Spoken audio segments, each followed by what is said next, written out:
কে বলছে বাংলাদেশে অ্যানিমে বানানো হয় না?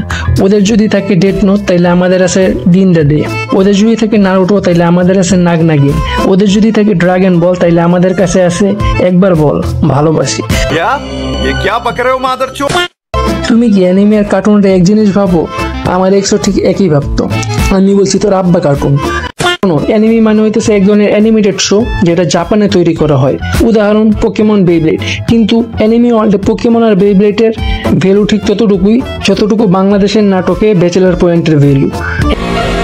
অ্যানিমের মধ্যে অনেক ভ্যারাইটি আছে, অনেক জনরা আছে।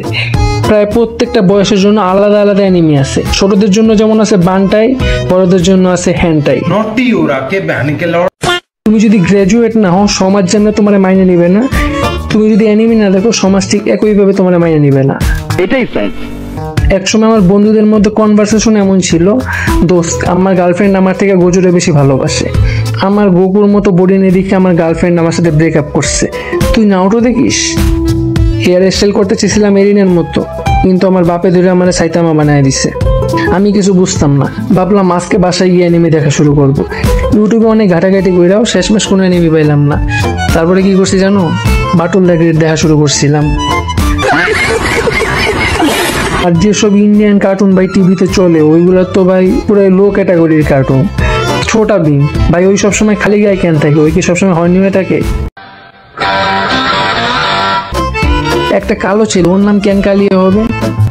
আর মোটু পত্র, এর কথা তো আর কিছু নাই বলি ভাই, পুরো বডি শেমিং এর উপরে বেস করে বানানো। আর মজার ব্যাপার হইলো এইগুলো নাকি আবার বাংলায় ডাবও করা হয়। তুমি কি জানো অ্যানিমের সব থেকে মেইন ইউনিকনেসটা কোথায়? ওটা হলো স্টোরি লাইন। বাংলাদেশের সব ফেমাস মুভির গল্প এক পাশে রাখো, বলিউডের একটা হিট মুভির স্টোরি এক পাশে রাখো, আর একটা সাধারণ একটা এভারেজ একটা অ্যানিমের স্টোরি এক পাশে রাখো।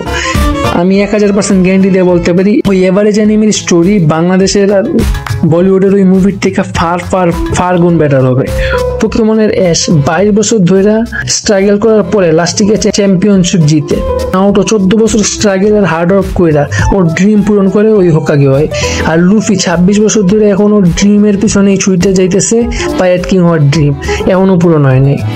অ্যানিমে শুধু একটা অ্যাকশন না ভাই, এটা একটা পিওর ইমোশন। তুমি যদি এখনো ভাবো অ্যানিমে মানে হইতেছে কার্টুন, তাইলে নাওটোর একটা এপিসোড দেখো, তারপর বলো। তো আজকের ভিডিও এই পর্যন্তই। যদি রিলেটেবল লাগে অবশ্যই একটা লাইক করে দিয়ে যাও, আর কমেন্টে অবশ্যই বলে দিও তোমার ফেভারিট অ্যানিমে কোনটা। আর এখনই সাবস্ক্রাইব করো, কারণ এটা তো কেবল শুরু। নেক্সট ভিডিও খুব জলদি আসতেছে। ততক্ষণ পর্যন্ত আল্লাহ হাফেজ, বাই বাই।